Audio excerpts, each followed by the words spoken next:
Hello, and welcome to the 7th annual Rise Super Bowl Critical Conversation. I'm Jim Trotter of NFL Network, and I'll be your moderator today.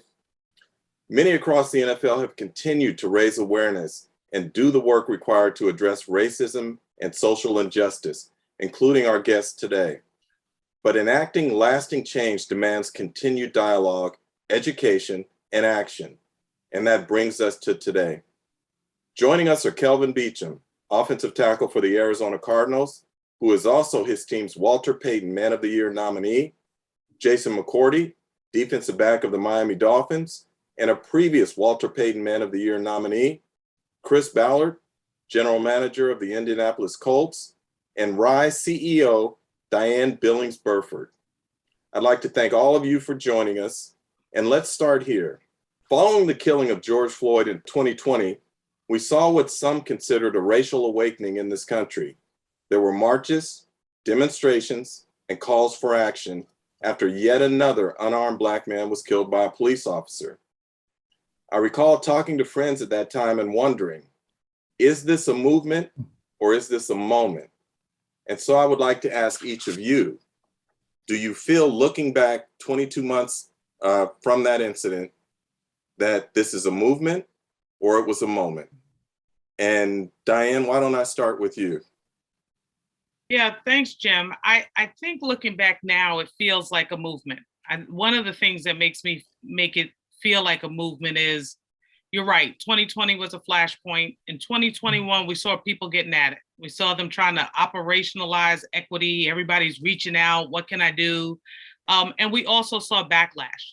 And for you to truly have a movement, if you're doing something, you will see backlash, and we are seeing backlash. And so I think it's a movement because I see people pressing forward and I see people pressing against it. I think 2022 will show and tell. And so I think I'm working for it to be a great year, and I'm hoping it will continue the movement. Can I ask real quick, what does that backlash look like? Yeah, I would say, listen, this is the year where we had an unprecedented number of athletes, sports executives speak out. We had arenas open as voting sites, and we've now had multiple states pass legislation that limits folks' ability to vote. I think the backlash can look like legislation, state level legislation. It could look like what we're seeing in the federal government now, the inability to enact federal legislation to protect people's rights. Backlash can look like the conversations we're beginning to have about critical race theory. I jokingly say Chris, who's on this conversation, is I love the most boldest white straight men speaking in this space. So we have that on one side. And on the other side, we have whole places saying we can't talk about race because it will hurt us. It won't unify us. And so I think those are two examples of both folks pressing forward and the backlash that comes from that. Kelvin, I'd like to ask you, a movement or a moment? It's a very, very hard question. And I'm going to go out on a limb and say, I think it's a moment, to be honest with you. Because the thing is we look at that experience and there's still many things that haven't changed since that experience happened. So I would say that it's a moment, because if it were a movement, and I think there are some movement qualities to what's occurred, but if this were what we all hope for it to be, I think that there would be more change done at a much more rapid pace than there has been right now. I don't know if you all have been watching the Emmett Till documentary over the past couple of weeks, and my wife and I have actually sat down to watch that, and I've actually been down there to experience and go through where Emmett Till was destroyed, in essence. And you think about, was that a movement or a moment? There has not been justice that's been brought to that family yet. So would you consider that a movement or a moment? So it's hard to say either or, but I would say, to your question, I think it's a moment. Chris, how about you? What would you say?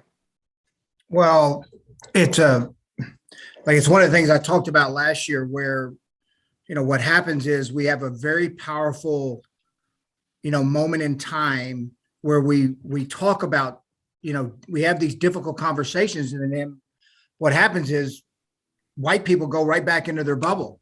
I mean, I go right back into my protective bubble and keep the world the same way it is. And we have fought hard in Indianapolis, you know, especially as an organization, to make sure that that doesn't happen. So I get where Kelvin's coming from, because you do feel not quite as powerful as it was, you know, the summer of 220, which will be like, it's one of those moments in life that I'll never forget, because it was really life-changing. But it's something that we've really pushed hard to keep alive. And we have to. And the thing that worries me is, all right, so we had a great moment in the election in terms of voting, the use of facilities, getting people to vote. But then we turn around and we look at the voter suppression laws coming up right now. I mean, there's some bothersome things going on in our country that we really need to stand up in the same way and argue and fight against. And that does make you concerned that, you know, from a country standpoint, you know, was it more just a moment? Jason?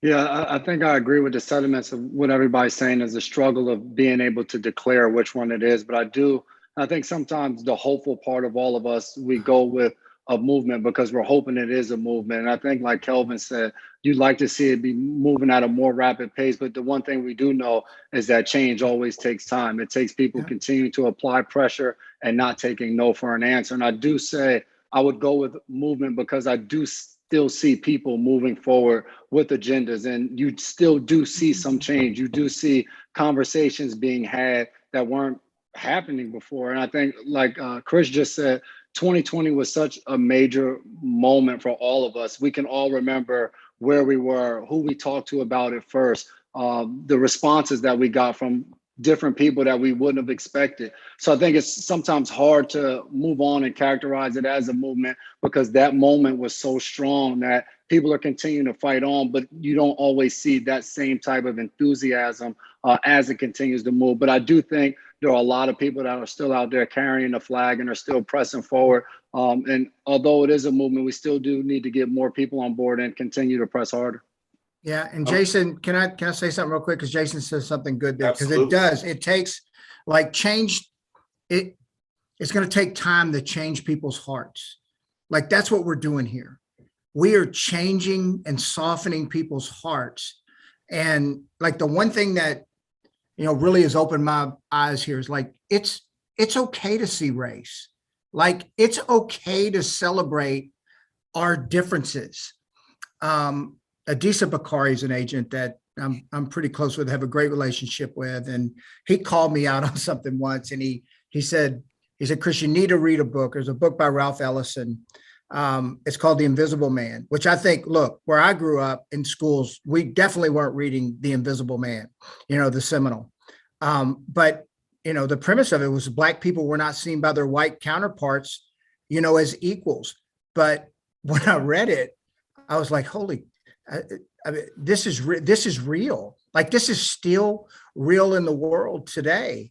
And not seeing race and not talking about race, that's a major part of the problem. It's a major part of the problem. And I slip up and I say stupid things and inappropriate things, but also know that I know where my heart is, and you know what my intentions are, and my empathy for other people. So the only way we're going to continue to educate and really create this change is by talking about it and making people understand it's okay to see race. It's okay to see our differences. We should celebrate that. Yeah, I'm always fascinated when people say they're colorblind. It's like, I did it. I was stupid. I mean, I made that dumbass statement, and yeah, I mean, it is what it is. You know, you misspeak and say something stupid and people call you out on it. No, but I think, Chris, is what you said also, you have to understand where the person's heart is in that conversation, because we all say dumb things. So I want to get to this, and this is an open conversation, so don't feel like we have to go one after the other. Just jump in where you feel it. But you hear some people say that if they're not directly touched by racism, then why should they get in the fight? And I wonder, from you all's standpoint, how would you answer that question to people who say that? As Chris talked about earlier, you know, you have whites who, after being in the moment, of the demonstrations and the protests and the marches then went back to their lives. And they say, I've got to worry about COVID. I've got to worry about my job. I've got to worry about my family. So how do you say to folks who say, or what do you say to folks who say, if I'm not directly touched by it, why should I be involved in this fight? Well, look, do you have empathy for humanity? Do you really have empathy and care for other people? I mean, God, what is Ephesians 4:15, truth and love, what the Bible talks about, truth and love. We're here, and that just has always made sense to me. And to sit on the side, to go back in your bubble and to sit on the sideline and to not have empathy for the suffering that other people are going through, it's a real problem in our country today. A service and a need to help others, to really make a difference in other people's lives. You got to get off the sideline, man. Jim, I would add to it, Rise, we educate and empower. And one of the fundamental things we educate on is this concept of racist acts by individuals versus systemic racism. And the truth is, right, like if you understand systemic racism in this country, we're all impacted by racism. It's actually a myth for us to think, right, to Chris's point, it's a myth to think that my life will be negatively impacted because of the color of my skin, and because you don't share the color of my skin, you won't be impacted. Of course you will. We're in the same country together. It's the nature of folks to strive and to succeed. And if we can't, we will figure a way. So, my answer usually to that is, if you understand systemic racism, we are all impacted by this. We might not feel it the same way. Some of us might be able to ignore it, but we're all impacted. Yeah, I would agree. And I think for us, obviously in locker rooms, it makes it a lot easier, because you may go home and not be directly impacted by racism, but then you go into a locker room and a guy sitting to the left of you, or a guy sitting to the right of you that you'll refer to as your brother and somebody you love, as soon as he walks out of that locker room, racism can sometimes slap him right in the face. Or maybe it's a family or a friend that's back home where he comes from that is dealing with it. So I think for us, it's easy for us to be an example for other people, is that, hey, it may not directly impact me, but those around me that I may directly impact because we're reaching for the same goal, we're coworkers, whatever the case may be, the fact that it affects them and it directly impacts them makes it my issue and makes it my problem to solve. And I think when you also take into account, you never know where life's going to take you and what's next on the horizon for you. So right now you may feel as though, all right, racism is not directly impacting me, but you never know down the line when you just, like you just said, systemic racism, when somebody's back's against the wall, they're feeling hopeless. You never know when somebody's willing to lash out, or where now next thing you know, this same young person that you maybe could have helped while they were in school to help even up the playing field so that they can get an education that will lead to them to a proper job with the proper income to take care of their family. You may have somebody who's now backs against the wall that's doing something that now directly impacts you. You never know where life's going to take you, who you're going to meet, who you're going to be involved with. So I think early on, if we can make an impact in our world for the better of it totality wise, then it's a huge opportunity for us. And whatever platform you have, go out and do something with it. And it may start with just a conversation that you have with your own kids at home. Kelvin, anything? Man, he preaching. I'm just listening. He preaching. Absolutely. And look, Jason, what you just said there about, like, to me, that's what, like, if we could just make the world like our locker room, right? Oh, I mean, it doesn't matter. It doesn't matter. Doesn't matter, race, color, sexual orientation, it don't matter. Mm-hmm. You fit and you're accepted, for your work ethic and how you perform. And it doesn't matter. And that's where it hit. That's probably where it hit me the hardest when we were talking in 2020 with our team and just listening to the hurt of players that I said I cared about and the coaches that I said I cared about. And it does. And you said it, starting at home. Like eventually it is going to affect everybody. And it needs to start at home with the education of your own family first. you all could have focused your energies in so many areas, whether it was criminal justice reform, educational reform, voter rights, and yet you all have chosen certain areas in particular. And I know for you, Kelvin, the inequalities in education is something that you have focused on. You even wrote an op-ed where you asked the question, why are these inequities so vast? And I wonder what you have learned since writing that op-ed, and have you answered that question yourself in terms of why these inequities are so vast? And that's a tough question. It's a loaded question. And it's a question I've yet to answer. Because no matter where you go in the country, you're going to find some of these inequities. Every location that I've played at, I've seen these inequities. And I think as you play football and you go from state to state, from region to region, you realize that, Pittsburgh looks like Jacksonville. Jacksonville looks like New York. New York looks like Arizona. And my home state of Texas hadn't changed, not one bit. So it's hard to go and play football and realize when you leave the facility, these young people are still struggling with some of the same things. And the reason for education is because, what we've been told, especially as African-American folks, is you get an education, that's access to knowledge. Knowledge breeds access to college. College breeds access to a career. Career breeds access to wealth. And wealth breeds access to happiness, or whatever you want to put or tag along with that wealth. But, when you look at, is there an even playing field just to be able to be educated? And if you want to take it a step further, is there an equal playing field to be able to have internet? And if you want to take it a step further, do you want to have an even playing field to have access to the internet? And the thing is as you peel back those layers, you realize that it's very, very deep. It's the redlining that occurred years ago. It's the legislation that's in place both at the federal and state level.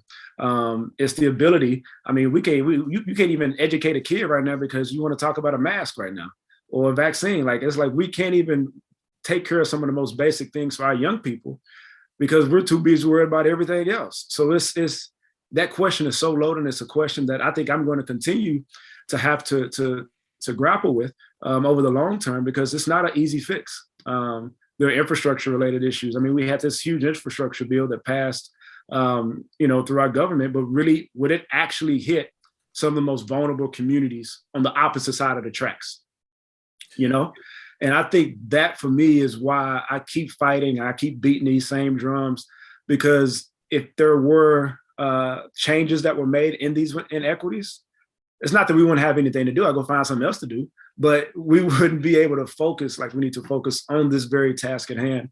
And it's something that I'm passionate about. It's something that I'm not going to stop fighting for, because if we want our young people to be global contributors to the economy, and we realize we're behind in the economy right now. We're getting smacked from a global standpoint in the economy. We got to make sure that we invest in our young people, and in investing in those young people, we got to make sure they all have an even playing field. Yeah, sorry for that long-winded question. No, you're good. I want to mention here too that you've put your energy, your efforts, your money behind this, creating Kelvin Connects, which is a STEM initiative. So I want folks to know that. Jason, you as well. Racial inequality in education is something. It's one of the pillars that you focused on as well. I wonder what led you to that pillar as much as any of the others. Yeah, I feel that's where it starts. And to what Kelvin just said, this year here in Miami, education is a big part of one of the pillars of our social justice committee, continue to give money and resources to different organizations. And we focus on the school districts that are close to us. And we were able to give Wi-Fi extenders to Palm Beach County. And I remember we kind of all came together in our locker room. We put them together and did all of that, configuring them. And one of the representatives there for them talked about kids who don't have internet access earn less and live less. There was a statistics that actually said that if you don't have access to the internet, your lifespan is shorter than those that have access to the internet. And it also was you earn less and education was less. But that one kind of stood out to me. It was just like your life expectancy. And obviously there's other correlations. But when you look at education, it's amazing to think that we're not going to make sure every young person in just say a given state. I was in Massachusetts playing for New England for a few seasons, and there we went and testified to get an education bill passed to even up kind of the achievement gap. And Massachusetts is a state in our country that is at the top when it comes to education. And they also have one of the largest achievement gaps in the entire country, because those at the top, resources, income, education is through the roof. And those at the bottom, you talk about people that are learning English for a second language, are struggling income-wise. They're not getting the education that their peers are that are right next to them. So for me, it all starts with education. When you want to talk about the criminal justice system, you want to talk about legislation and the different things, the systemic racism, if we can start with our youth and we can change the way they think and we can make everybody feel equal, that they're learning at the same pace, we won't have the school to prison pipeline. Some of these things will be fixed with education. It's not going to solve everything, but I believe it's a start. And I think it's the best place that we can start. No, that's great. That's absolutely true. You know, one of the things I'm interested in right now as we look at what's going on in society, and Chris mentioned this earlier, I believe it was Chris, talking about some of the things that we're not allowed to teach now, or that states or local legislators are fighting to discuss now. And I always ask this question of, how do we make progress if we can't even be honest with ourselves about what's actually happening? And for you all, I wonder, what do you see out there? What do you face in terms of this question, like Diahann was talking about with critical race theory, which has been completely hijacked, and it's not even what people are saying it is. How do you answer or deal with those questions for folks who say that if we acknowledge our issues, that somehow it's going to set us back, or it's going to hurt the next generation coming up? How do you guys answer that or address that? For me, it's easy. Can we just say this? I was going to say, Chris, sorry to interrupt you, but I think go ahead, Kelvin. If we're willing to say that the Bible is real and history is real, then say everything that has happened since then is real. The Holocaust was real. Slavery was real. Like, if all these things are real, just say that is history. You can't go back and change history. You can't go back and change what actually happened. You can't go back and change what somebody felt and somebody documented. Now, some of the stuff was not documented. We're not going to go there and talk about what was not documented. But what was documented, acknowledge that was history. Acknowledge that these things have happened. Now, were they bad? Yes. Did they hurt a lot of people? Yes. Did a lot of people profit off of those things? Yes. Those things are real. Just let's acknowledge history for what it is. It's not, critical race theory. We're not. It shouldn't put a term on it. It's history. I'm with it. It's real. It's happened. It is what it is. We can't go back and change it. Did the Civil War happen? Yes. Did the Emancipation Proclamation happen? Yes. Like, these things happen. We're Native Americans here before Christopher Columbus got here. Yes. Like, these are facts. Like, what are we talking about? So let's just honor what is facts, what's real, what's not, who walked the earth when they walked the earth. Like, let's just acknowledge that that's what it is. And if we can, you talk about a locker room. In a locker room, every person in the locker room, their common goal is to win a Super Bowl. If we as a society can just say our common goal is to make the world a better place as a society, and acknowledge what's happened, acknowledge where we're at currently, and acknowledge how we want to get better as a society, I think that'll put us in a much better situation. But sorry, Chris, I didn't mean to interrupt you, my friend. Well, I can't add to that. That was outstanding. Well, it's frightening because we have some in the younger generation who publicly have acknowledged they don't believe the Holocaust actually happened.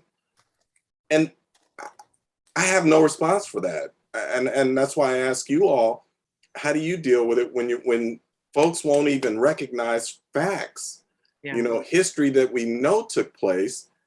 How do we get better if we're not going to acknowledge our past and what really happened? I'm going to make a shameless plug for Rise and say, any of you, when the NFL experience is up, come please to Champions of Change. To your point, Kelvin, we have a whole activation up, and part of it, our whole first part goes back more than 100 years. It's called A Road to Progress. And it's just facts. It's just facts and actually events that have happened related to sport and related to social justice.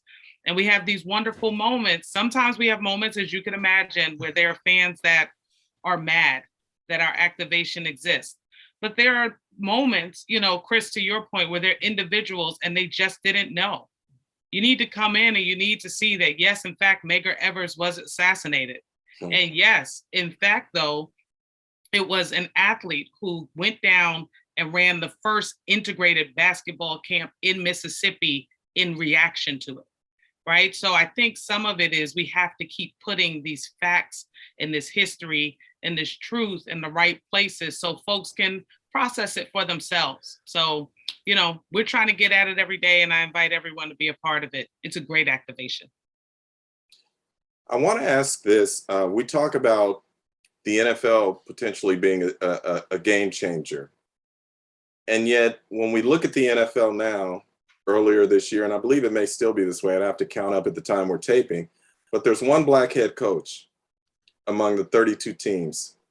How do you all balance what you all are trying to do, and yet you are in an organization, I will call the NFL an organization, where right now the numbers don't reflect what the goal is, in terms of equity and equality? How do you all balance that? Anyone else?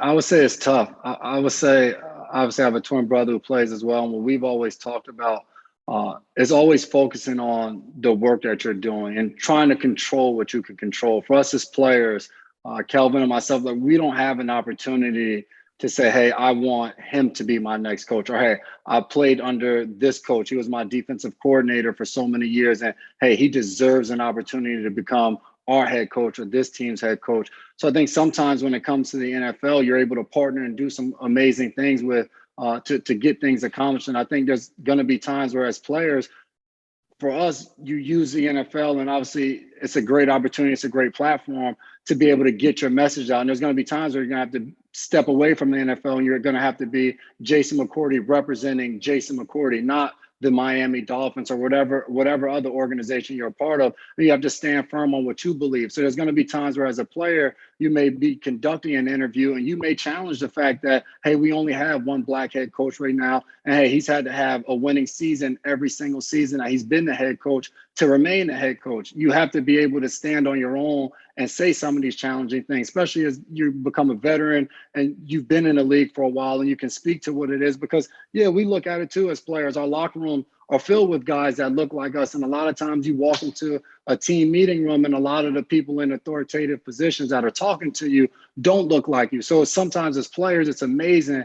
And the main decision makers don't look like you, and you're trying to figure out why as well. And you're just hoping. Obviously, we see every year when there's vacancies, there's a ton of candidates that are interviewed. The Rooney Rule, there's a ton of minority candidates that are always interviewed, and you're just hoping that, hey, as these years continue to churn over, you're seeing more diversity in those roles that are head coaches, general managers, those positions that are key decision makers within organizations. Chris, you're involved in the hiring process. Your thoughts on this? I mean, yeah. I said this earlier, so I'm not speaking out of turn. I said it to my NFL colleagues, media colleagues. Stop asking black coaches how they feel about there being only one black head coach, and start asking white general managers and white owners how they feel about it, there being only one black head coach in the NFL. So you're involved with the hiring process. Your thoughts, your feelings on this? Yeah, it was funny at the owners meeting a few years ago. We took a picture and I looked around and there was one black GM, and I go, "There's something wrong with this. This is we're off here. We're off."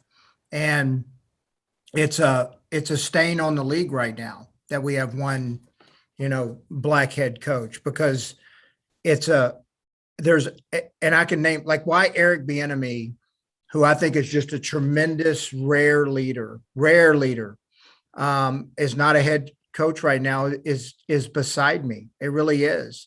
But I think those biases that we all have, that from an ownership and from a general manager standpoint, we're looking for the next hot head coach, the next offensive hot head coach. That's where the league is right now. And, how many black men are offensive coordinators in the league? And, that's something that, absolutely needs to be addressed. And we need to be able to put people in positions where they can actually be in positions to where they can rise and move up the ladder. So like one of the biggest things that I see, so you brought it up earlier, Jim, when we first started talking about nepotism and how people get jobs in this league and just the entry level jobs, just the quality control, developmental jobs in this league. And, usually it goes to friends. Well, look, when you have friends and you look around and, they're hiring people like them. So being able to really see the differences and understand that, look, we got a major problem, like that's part of it. Like admitting we have a problem is part of it. And then moving forward and keeping your eyes open to hire the best person for the job, the best person, the best leader for the job. That gets lost in the sauce. Look, I did it. They're the same thing. You got to hire the best person and the best leader for the job. I was going to follow up and say to Kelvin, I get asked this question all the time. Is there a role for players in this discussion about the lack of diversity among head coaches? And we're seeing an increase in general managers that of diverse general managers, as Chris just alluded to, with 2 being hired in the last week. But I get asked that question, is there a role for players as it relates to the lack of diversity among head coaches or general managers in the NFL? And your thoughts? I think Jason can attest to this. There are levels within the locker room, and there are tiers within the locker room. At the end of the day, it's the quarterback that has the most say and the most power within the locker room. Just being honest with you, but that's who has the most say. If you saw what happened in Buffalo, I think their head coach said that our quarterback is going to be a part of the decision-making for the next offensive coordinator. So the power, even though people don't want to say that, is always in the hands of the quarterback. So as players, if you have quarterbacks that have the ability to be able to make some of those decisions, I think it's super helpful. I think what you saw with Tom Brady and Byron Leftwich, and I actually blocked for Byron Leftwich when he was still playing for the Steelers, to have him. Don't be laughing. I'm not old now. I know he's saying that. But when I blocked for Byron, and to see Tom Brady and him have that type of interaction that the whole world got to see, was a huge vote of confidence for B-Left to be able to go on to his next role. But I would say the power is really in the quarterbacks. But then that goes to, I know, Jim's next question. Well, how do we get more black quarterbacks? Well, maybe I need to kick that up. Maybe we need to kick that over to Chris. I know we got them coming. But I mean, that's where the conversation really has the most legs, because as an offensive lineman, it's only so much that I can do. As a defensive back, it's only so much that Jason can do. The power comes from the face and the franchise quarterback. And that's really that's where a lot of the power lies. But I would take it even a step further, is when there's an opportunity, and you look at what Bruce did with his staff that he brought to Tampa. He really did a really good job of equipping his staff with to be very diverse. Todd Bowles, who I played under, who I think should be a head coach and should have been a head coach 3 times over, if we're being honest. Agreed. But he brought Todd over. That's huge. But then you have something like just happened with the Bears. You have the second in command who leaves Kansas City, and you don't bring EB. Where is the disconnect? Does the GM really have all the power? Well, not all the power, but does he have say in who he gets to appoint as his head coach? Or are we just putting a black man in a position of power and saying, hey, you're just going to be the face and say we check the box and you're a GM, but you don't get to choose who you get to bring with you. So I think it's a lot of it's very complex. That's the best way to say it. But I think one, you got to be able to have a quarterback that's willing to talk about having an offensive coordinator that's a minority offensive coordinator.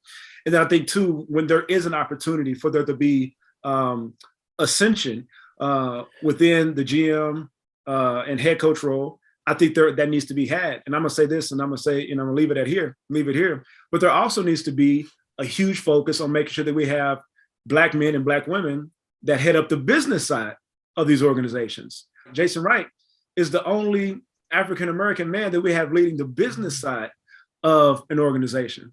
So he is the only Black club president in the history of the NFL, the only one. And the only other that I know on the business side who was at that close to that level, but not the level of president, was Kevin Warren when he was with the Vikings, who is now the commissioner of the commissioner. Right. So again, I said this earlier in the conversation when we talked about history. If our owners want to talk about the 100 years we've been playing the league, the NFL has been going on for longer than 100 years. If we want to talk about where we want to go, let's acknowledge the history of the game. These are facts. This is where we're at. Are we willing to change it? Are we willing to keep it status quo? Are we cool with keeping nepotism the way it is? Are we cool with keeping the biases that we have? I'm not going to say that there's racist owners. I don't think that that's the case. I just think that there are things that are in place. We talk about systematic racism that are in place that we have not found a way to unbundle. And until we're willing to unbundle those at the most senior and highest level of the National Football League, it's hard for us to talk about some of the things that we're talking about because, my grandfather used to say it like this: you're a crooked preacher. If you're gonna say one thing on one here and on the other side you do something completely different. So, we can't. I say this in the locker room: you can't pee in my face and tell me it's raining. And that's what it feels like sometimes with how we as players, 70%, again, facts, 70% of the National Football League is Black players. And we don't have that type of leadership in the most important roles, leading organizations like we need to. And those are just facts. These are not made up. This didn't come out the air. These are just facts. 70% of the NFL is African-American players. Why can we have our leadership at least mimic or symbolize some type of equality, at the end of the day? Where our world has changed, even from, so look, I work for an organization where Tony Dungy and Jim Caldwell were the head coaches here for like 11-year period. I'm very close with Lovie Smith because he recruited me and part of recruiting me at University of Wisconsin. And then he was a head coach in Chicago where I worked for 9 years. Now, we were not, we had some good seasons in Chicago, and the media market there, it's tough. The fans are tough. But after we went to the Super Bowl in 2006, 2007, 2008, 2009, we did not make the playoffs. Could you imagine that in today's world? Could you imagine? I mean, think about it. Steve Wilkes is run out after 1 year. Brian Flores was just let go. The lack of patience, I just see a difference. Think of Marvin Lewis. Think of Marvin Lewis in Cincinnati.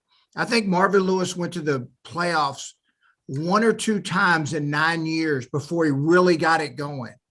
So it's also a commitment, when you hire a coach, that you're going to give him a real chance to succeed and work through the problems. But the external pressure that we fall to today because of the media forces owners to and people to do things that I just think are real jerk reactions instead of having the patience and having the courage to really stand through and keep moving forward. I think it's a great point, Chris. Look, I know we're running out of time here, so I wanted to ask you all, how are you feeling at this moment in terms of where we're going? Are you encouraged? Are you optimistic? Or is it something else that you're feeling at this moment? I would say I'm encouraged. And I would say being an athlete, when you look around, I think for my generation, you look at a guy like LeBron James. He's one of the biggest athletes that we can think of our generation. And you look at the work that he's been doing. I mean, starting his own school, speaking out whenever he needs to speak out, leading opportunities, had more than a vote going on 2 years ago.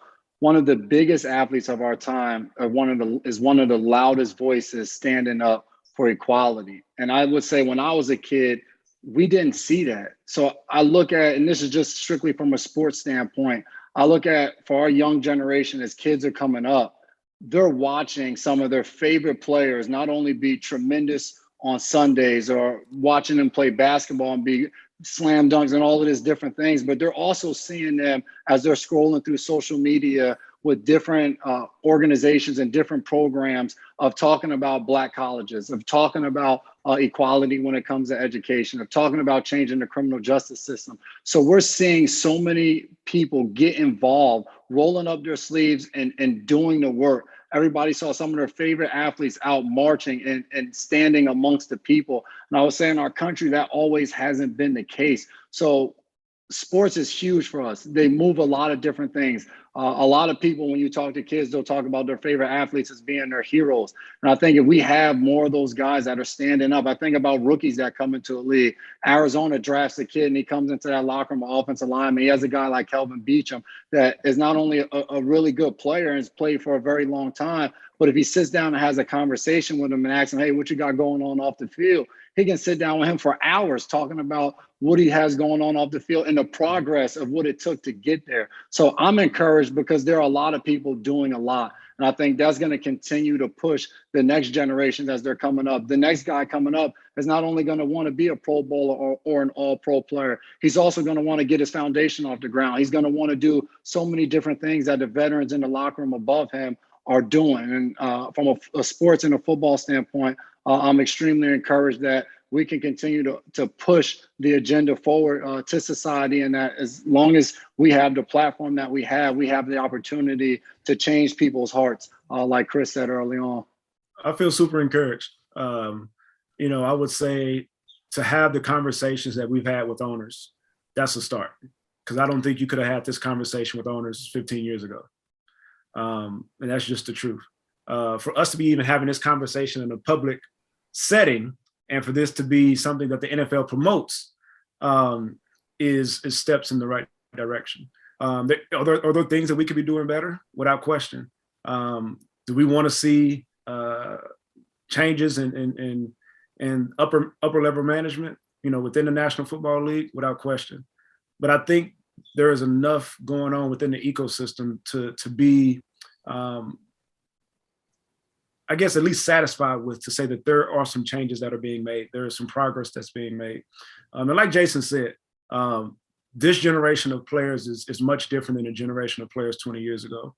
And I would say the generation of players that are, 5, 10, 15 years younger than us are going to be way different than we are. So I think that bodes well for sports globally. But I would say that I'm really encouraged. And I can't wait to see more. And I can't wait to do more because it is so much more work to be done. Chris? Yeah, really encouraged because our players have figured out they have a voice. And that voice is really powerful. And like, this is like what we get to do gives us a great platform to really create change. It's one of the real powerful things about, playing in the NFL and working in the NFL. And I'm really proud that, players across the league are using their voice to help create change. They've figured out, because this is just a small slice. Like, it's not a career, like playing in the NFL is not a career. It's a very short time in your life. But the ability to take that time and find your voice, because when it's over, you're still going to have that voice and you're still going to have that recognition to continue to change the communities you go into.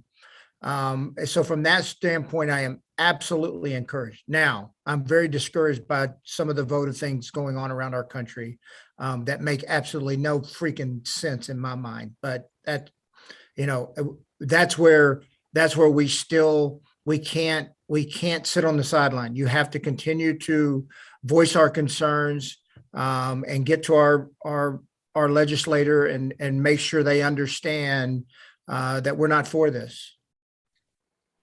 And Chris, I would take it just a step further. And I know you said that guys have figured out, that they have a voice, but I would say that I think GMs, owners, and organizations have not muzzled players so their voice is not heard.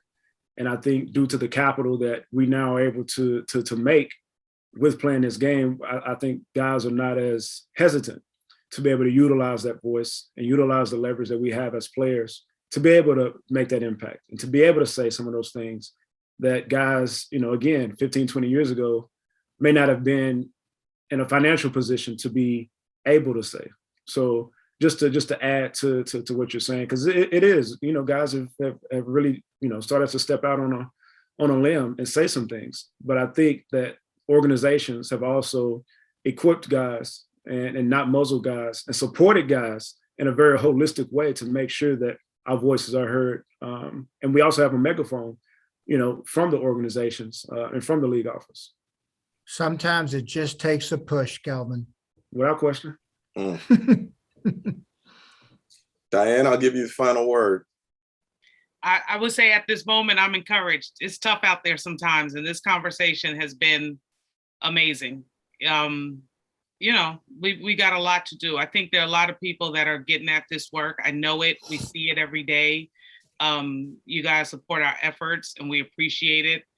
And at the same time, there's a lot to do, right? There's a lot for us to undo, as one of you said earlier. But I'm encouraged. If I wasn't encouraged, I wouldn't be here. So I think we can get there. Well, I just want to say this, as someone who covers this league, I want to thank you all. And as a member of society, I want to thank you all for the work that you all are doing, because it's so important and it's so impactful. And I always say this to people, that football is what you guys do. It's not who you are. And every time you guys speak on these issues, you show that. So I thank you all. I thank Rise, and I thank the audience for participating. Thank you, Jim. Thanks. Appreciate it.